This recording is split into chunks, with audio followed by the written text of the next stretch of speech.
Welcome back, guys. Welcome back to my channel. This is Joda with weekly market breakdown and also trade updates. Okay, so last week last 2 weeks, the last 2 weeks we were on NZDCAD where we were turning $100 into $10,000, and voila, we blew the account. Ha! Psych. We didn't blow the account. Instead, what we did is, if you can look here, we closed out on all those trades. So as you can see, we took out a 69, a 70, a 69, a 13, and a $144. These are the trades we entered out. You see, they don't even have TP or stop loss. So this just shows you that these trades, particularly, were mistakenly entered by a buy. This is actually just spread because we're entering with very huge, I would say this. So as you can see, we have closed out the account with a total profit of, you can do the math, but it was around $460 in general. So that means for the next trades we shall be risking $200 each. So the way I withdrew the money, and the process at which I used to withdraw the money, you can actually see it on my TikTok channel. I'll actually post the short in the YouTube channel. But okay, what's the plan for now next week? Next week, we are going to subdivide that money into two trades. That is, we're risking 50% of the entire profit we got plus the initial principal. So I reckon we're going to be risking about $200 per trade. So how do I start off my week, or how do I start my analysis on the particular week to come? Okay, so this is how we do it. This is how we do it. First of all, you can see there's no open, there's no pending. Once we deposit the money, you're gonna see. Okay, so back now. Okay. Actually, for this time, I'm planning to open up two accounts. Where this 100 to 10,000 challenge will have the $200, and the other one, part two, will also have $200. So we're going to be managing two accounts. The reason why I'm opening two accounts is because having two accounts means that you can clearly manage each account with no emotions involved. That is, you might actually see one position up a huge amount and the other one also up some amount, decent amount, and you might be tempted to close the two trades with the cumulative profit. Instead, what I want is to manage each trade independently. That's why I'm actually looking to open two accounts. Each of them will be funded by $200 each. So that means this account will have its $200 and the other one will have its $2,000, $200. Um, yeah, I know. Big money. Big money is coming. Big money is coming. So, how do I start off my week? First of all, I look at the calendar. Where we go is forexfactory.com. This is where we actually see if there will be any news releases that are going to be coming up for the next week. So, the reason why you need to be aware of any news analysis that are coming for the next week, you need to know what sort of um, what sort of news you're expecting. So which currencies will be most affected. So as you can see, it currently seems like there will be news on Tuesday, where you will have Canadian news, GBP, and US. Basically, this week is going to be quite slow. It's just that they're going to be unemployment claims on Wednesday and tentative BOG. Okay, so we might see if the JPY may, increase its interest rates or something like that. So the Bank of Japan governor Ueda will be speaking on Thursday. So yeah, so that's tentative. The same thing with tentative news on USD, ADP, weekly, and employment change. So yeah, this week is going to be not going to be so noisy. So we might catch up some really good trades without expecting some unexpected behavior in the market. So now for the markets, what I actually do is, you see this list. We are going to go through all this list. So this video might actually be long, but we shall go through it. All right, so we start off with the CAD CHF. Okay, if you see that some of the charts have been put on top of my chart, you need to know that there's a reason why I've done that, and maybe it's because I have already seen a trade that I'm actually waiting for something to happen. So we shall go through CAD, CHF, NZD. So we are just going to be playing the play button for the skipping. So we don't need to basically go down there. So this is how we first go through the charts. We first of all go to the weekly time frame. This tells us what we are expecting in wholesome as the week goes by. Okay, so as you can see, we were waiting for some rejection around here and we actually got it. This is nice. We got a very good rejection off of this region. So if we do see any weekly week coming up all the way up here, this could be a trade that we might be looking to enter.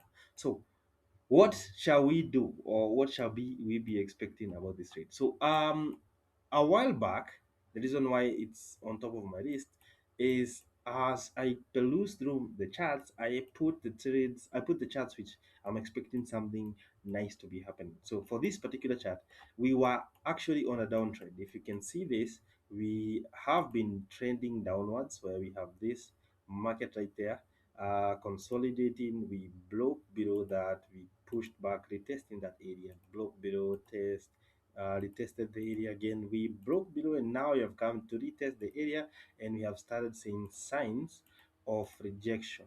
So this is the structure of the market where we have this, that higher, this is a lower high, we have a lower low, lower high, another kind of in the same region. So meaning this area is quite strong, as you can see, and the market broke below it, now have retested, and we have started to show signs of selling off. So what shall we be expecting for this particular market? Until that happens, this is how you simplify these markets. Until whatever you say will happen happens, you do nothing about it. So what shall we be expecting for this particular market? So for the start, I actually like to see if there are any levels in the middle. So I switch to line chart where I look at particular levels below the area that we are looking for. This is our area of interest. So we might see this area being retested. There's also another area right here, but these are not areas you need to completely draw your lines because they're not so significant. As you can see, they don't have any significant meaning like this one right there. So we go back to the candlestick chart. This is what it looks like. So if we do get the market coming back up with a retest, maybe on a daily or on H4, what we shall be waiting for is for the market to come back up here. And once we're here, it gave us another, it need to give us another reason for entry. So this is what I will be expecting. If we don't get that, I am not looking to enter on this particular market because we are already moving down. Another area that I might be looking to enter is this region, small region, we can call it, small region right here. As you can see, actually, this is where we might see the rejection happening. This is where I actually waited for the entry a while back because I had actually eaten this particular trade right here. I did get to capitalize this movement right here. So if we do see the market come back down here, maybe retest it. So this is what we might look to expect. Let's delete that. This is what we might also expect to happen. It to break down, retest, and give us a reason to enter. So these are the only two scenarios we might be looking to see. So until that happens, we do nothing about the chart. It's as easy as that. We move on to the next market, that is the Euro NZD. I must have it up there for a reason. So we reset the chart, we go back to the weekly. It's as easy as that, man. You go back to the weekly, you look at it. So the reason why I drew this line right here is because it's a weekly level. And as you can see, actually the market has come, retested it, and we have started seeing signs of pulling up. So what shall we be expecting on this particular chart? The same thing, I'll be expecting for the market to come back, retest here, and give us a reason to enter. So you go back to the daily chart. This is how the daily looks. I hate that it's below my moving averages. I've actually changed to exponential moving averages. This will help me actually. Oh, it's still simple. Okay, let me change it to exponential. I've realized that exponential kind of have a very nice way of doing it. Style has to be exponential visibility. Okay, let me change this. Let me change this for once. I switched to exponential on my phone and I've actually seen that they're really nice. So moving down to moving averages. Okay, no. Let's go to the indicators. We search for moving averages. Moving average, we want the exponential one. Here we go. We add that and we add 2. So we change this now. We change it to 20 input. This gives us the average of 20 days, of 20 weeks, or 20 whatever you're looking at. And we want this to be high. We also want the other one to be 20 as well. 20 and this time to be low. All right, as you can see, nice. As you can clearly see the difference now, right? The moving averages are showing that we might be moving back up to the uptrend. So if we do get this pullback, that will be nice. But we also have another weekly level right here. As you can see, the market came up and sold off. So for you to clearly see that, we can actually put the line chart. As you can clearly see now, the weekly kind of small region. So if we do break below this one, so now let's go back to the candlestick. That's the reason why I go to the line chart, for you to clearly see which level you're talking about. So if we do have a break above this area and retest of this area, give us a reason on the H4, we shall be entering on this trade. So they kind of look the same as the previous one. Moving on to the next one, we have US technology. All right, this seems to be pushing up. There have been recent news showing that the market will actually be the US dollar will actually be reducing their rates, and companies really love that. So we can actually clearly see the comeback. I actually entered on this trade about last week and I got stopped out. So guys, I do take losses also. I do take losses. So this was on my personal account, but I made money. I made the money back. I lost like it was a high stake. I lost like $100, but I made like $300 later. So yeah, you can tell. That's the beauty part of being a profitable trader. Every time you lose small, but when you win big. So for this particular trade, I don't know so much about it. I have a friend who is on it. Maybe I'll just kind of watch it. So for now, nothing. I will do nothing about it. So we push it down. You see, this is how I manage my watch list. We push it down all the way down to a point where it's not so close. Okay. So we move on now to the USDJPY. Okay. Oh my God. My goodness. Look at what happened. Oh man, I wish I entered on this rate. I had a reason to enter at this point. I didn't enter. Damn, man, damn. So we'll go back to the weekly as usual. We basically remove all the drawings because we missed out. So yeah, happens. Happens to the best of us, my boys. Happens to the best of us. So as you can see, we have another weekly level right here. This is nice. The fact that the market closed out very huge. This means that the market may come back down here to retest this weekly level. At which point, if we do get some nice reason to enter, we shall be entering this area on up to continue pushing it up with the buyers, my boy. All right. So you always ensure you enter up with the momentum. The momentum tells you where we are going. So as you can see, this is how the daily looks. So if we do get a good retracement back to this area, this could be a nice reason why you would want to enter this particular trade and maybe push it up. So this will be part of my watch list. And if you can clearly see that these two bumps down means that I'll be expecting some heavy, heavy confirmation. Why? Because this market have a reason to get down here. It can't get here. So you have to be very careful when you're entering this particular position. You have to wait for heavy confirmation. It's not just like entering because we had seen that happen, right? right there. So actually your stop losses should be below down here because you already have this double bottom.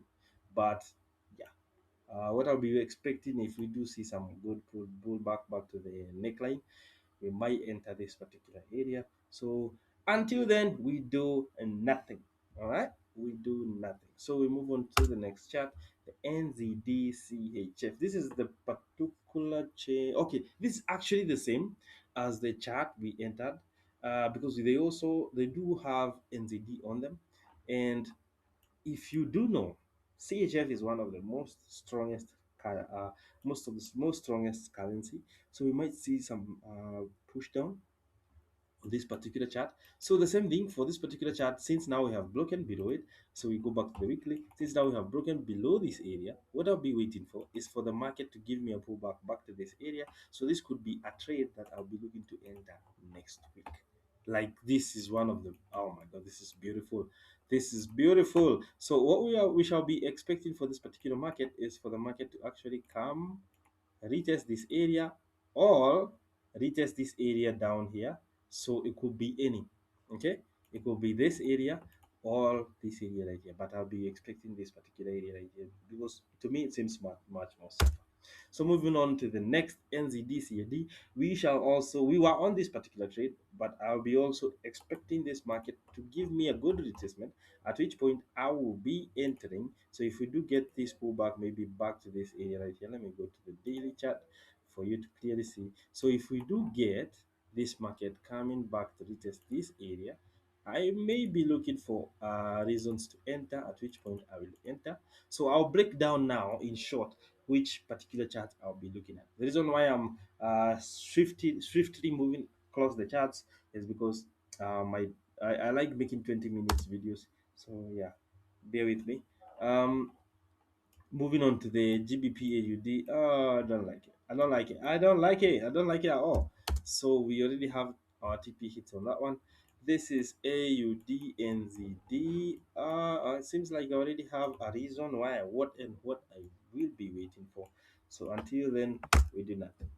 We also have NZD JPY. My goodness, we could have entered this year last week, but okay, we missed out on that one. CAD still very extended, no pullback. Looking at USD CAD, I don't like this chart. The reason why I don't like it, they're two neighboring countries and you don't expect much from the two. So US 30, I don't like it. Well, maybe I'll look at it like next week. USGP to 225, US take, my goodness, look at that. I missed out on so many trades last week. So this is another trade I might be looking to enter. Yeah. This is how you peruse through the markets. It's quite easy. It's quite easy. So um, none of them seems to require my undivided attention.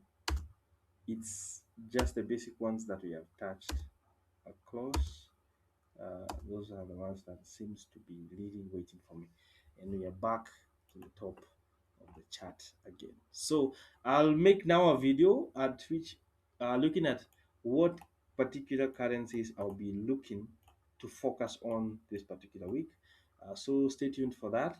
As for the trade update, as you can see, we closed out that trade with a profit, and we shall be risking now $200 per trade in the next coming week. I hope we're not going to see a trade that is going to put us here for the next 2 weeks. So, guys, stick along. Make sure you subscribe and turn on the bell icon so you don't get to miss out on me turning $100 into $10,000. We are currently at $400. So yeah, I'll deposit the money back. You will be here to witness it. So we shall have two accounts, so that we have clear confirmation or clear management of each particular trade. So see you next week. And don't forget, like, subscribe, share, and see you on the next one.